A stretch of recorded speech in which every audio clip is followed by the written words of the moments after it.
Welcome back. It's Locke and Raph. And as always, we're on a mission to dramatically improve the health and fitness of Australia's top business executives and leaders, which is why today we're going to talk about body composition 101. So body composition is basically the word for the umbrella term for bone, muscle, and fat, essentially. And a few other things in there as well. But those are the main ones. This is going to be a short episode. We're just going to run through what it all means. This is something we do with every single client when they first come to the gym. We get a baseline body composition scan. So we'll talk about body fat percentage versus BMI versus weight. And then we're going to break down the metrics within that. And we're going to talk about like the different types of scans as well. So starting with the different types of scans. So basically you've got the worst all the way up to the gold standard. Now the worst is basically I don't know what people call them, but calipers, body fat calipers or pinchers, is what they call them. It's basically this device. You go and you pinch certain areas of your body and you measure them with calipers, and then based off those readings, tricep, belly button, pec, thigh, a few other areas, you get your body fat percentage. Now, the reason that is so hard is because the technique and the user error is so high. I mean, you basically got to pinch the skin exactly like you had it last time, measure it with the exact amount of force. It's just very difficult. Difficult. Basically impossible to do yourself. Yeah. So you need someone trained, and you need someone trained on different types of bodies, different types of body fat levels. Tough. Very tough. Yeah. And how people store fat, it's so different person to person. Yeah. It's just a very bad way to do it. Another way that we really don't like is just like a visual method. Sorry, I was going to add as well. From what I've heard in the research, it actually really breaks down at higher body fat levels as well. It works well at really low body fat. The people that don't really need to check it, okay, they're doing it because they're like, I'm so shredded. Check it. Really high body fat when there's a lot to get on the caliper. It breaks down. Yeah. Visual, how you look in photos and stuff, I think can always be a little bit misleading because fat comes off in different areas at different times. And I mean, a before and after of the actual progress is great. Yeah. But a photo every week can kind of be tough. It's not always the best indicator. Lots and lots of photos over a long period of time are great as let's look back over the last 2 months and see the changes. But photo yesterday and then photo today and then photo tomorrow, super tough. Yeah. Using clothes is a good one. I do like it. It's getting a little bit better because it's the same exact pair of jeans, and as you put it on, it's I can get it on now. Or now my belt goes up an extra size. That is a slightly better indicator. Is it kind of fixed measurements? I mean, it's pretty much a proxy for a waist measurement. Yep. Yeah. But they're also jackets and t-shirts and stuff. People, especially people that have tailored suits, I find is a decent one because it's so exact to the body that the second that it doesn't, they're it's really tight around my chest now. All right, cool. We're putting it on chest now. It's can't really get my bicep through my shirt sleeve. Also does muscle mass. Yeah. Yeah. And it's actually amazing how much you do notice. You're dude, these shorts are they're a bit loose now. Yeah. It's amazing how your bodies are pretty good at recognizing that. Yeah. So if, sorry, I actually kind of skipped on that.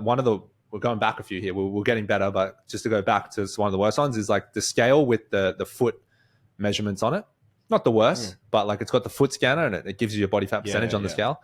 Not that great. Yeah. But I would, if someone's telling me, I stepped on that scale and I got this body fat percentage versus hey, I put my suit on, it didn't really fit around my chest and it's all loose around my waist now. That's a good indicator that we're seeing some progress here. Yeah. It's a good indicator of body composition. But now getting into some of the better ones. You've got basically the company we use, the scanner we use, InBody.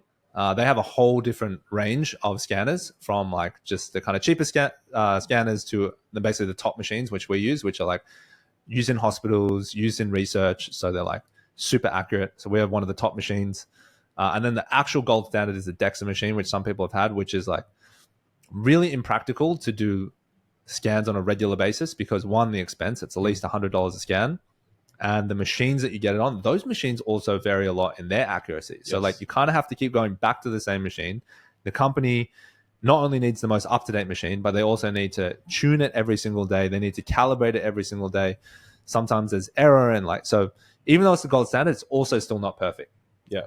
So there are a lot of things as well. Now there's some other ones in there there's water pods or something. You hold your breath underwater. Yeah, underwater. I've never used that one. Apparently it's actually extremely accurate. I've heard it's quite good. More than an DEXA, but extremely impractical. Yeah, you got to get in your bathers every single time. Yeah, if you're naked underwater. Yeah, that's why you don't see them around because they're just so impractical. But the best ones, basically, I think the machine we got is the best in terms of gold standard from regular scanning Very affordable from a client perspective, and is like highly accurate as well. So I would say that's the gold standard. Even though from an accuracy perspective, it gets beat out by the water and the DEXA. I just think from a practicality standpoint, it's just not as good. Yeah, because you want to be able to do things like repeatable, right? Yeah. It's like not like, I mean, one-offs are also like pretty handy, but like, you know, not that useful. But like being able to do something under the same circumstances multiple times on the same machine is usually the best. Yeah, like we don't always recommend doing it every week, but some clients want to do it every week. They don't want to spend $150 a week to get a DEXA scan and book in an appointment and speak to a practitioner, and it takes 30 minutes. Like doesn't make sense. No. Something like a DEXA, I would say it's a once or twice a year thing. Yeah. I say, well, anything more than that's probably not required. Yeah. So those are the scanning methods. Now, the reason we'll talk about BMI and we'll talk about weight. So your body weight, right, is not a great indicator. It's one indicator of body composition. It's not a great indicator because obviously it's weighing everything. It's weighing water, it's weighing bone, it's weighing fat, and it's weighing muscle, and it's not really distinguishing like which of those tissues are changing. So you just have no idea. If your weight goes up, could be a bad thing, could be a good thing. Your weight goes down, could be a bad thing, could be a good thing.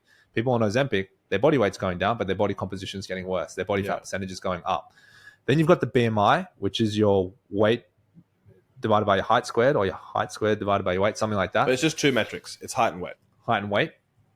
Also not a great indicator because people that fall into like the overweight and obese category could also just be like have really good body composition, but they just have too much muscle mass. And obviously muscle is the most dense tissue in the body. It's heavier than fat.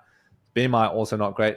Large population data, awesome, but like individual measuring their BMI over time, also not that great. Yeah, like BMI is like, people rag on it, but like it is actually very useful because most people don't go to the gym. Yeah. So like if you're like, I'm really big and strong and my BMI got worse, like yes, it doesn't tell you anything if you go from 22 to 26. You're looking at least healthy, you're getting more muscle. Awesome. But that's not most people. No. Most people don't get really, really muscular. That's like basically no one on the whole planet. Yeah.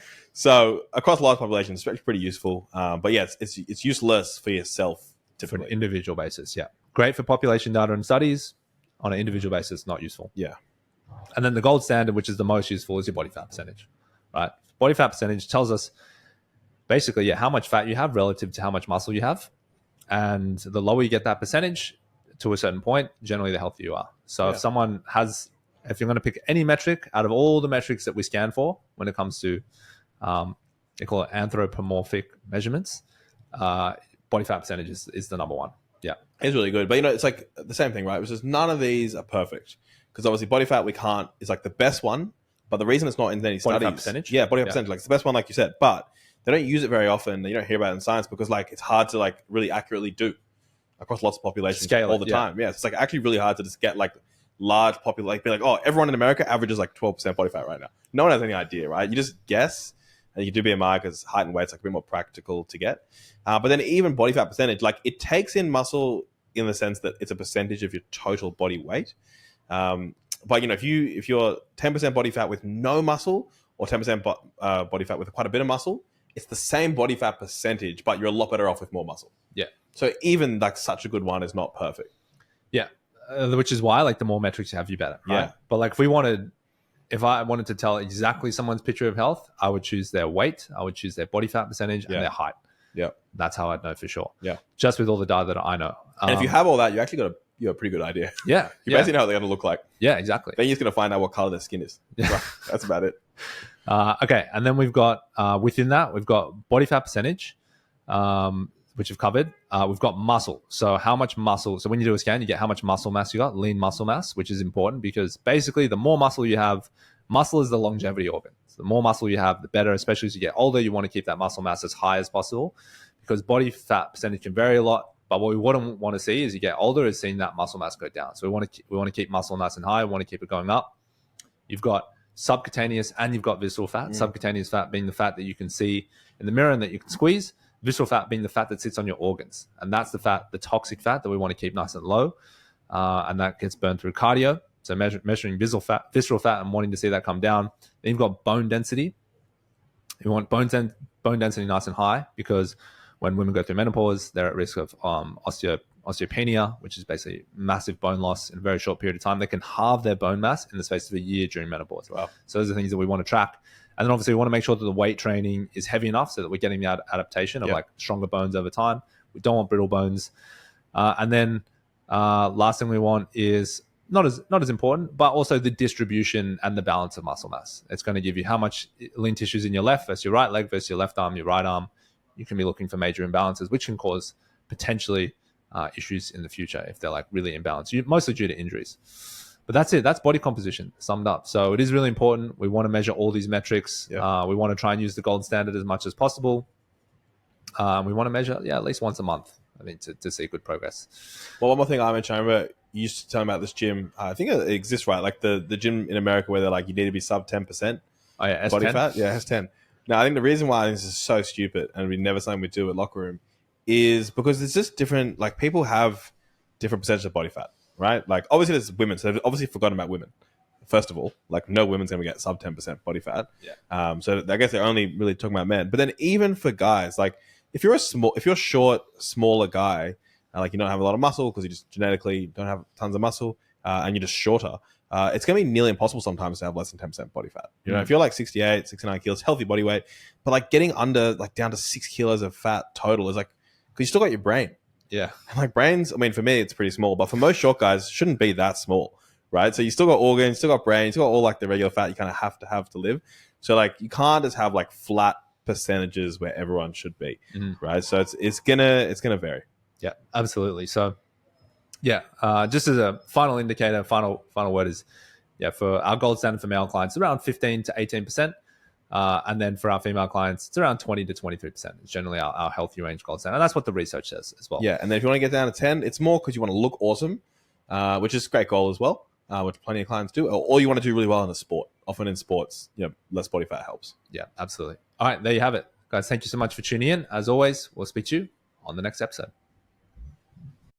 Thank you for tuning in to today's episode. If you want to get the information in this episode and more, you can download the 30-day health optimization blueprint, which is all the tools and tactics that we use with our clients every day for 30 days. We'll deliver you an email in your inbox. Just head to lockeroomgym.com/blueprint to get the emails.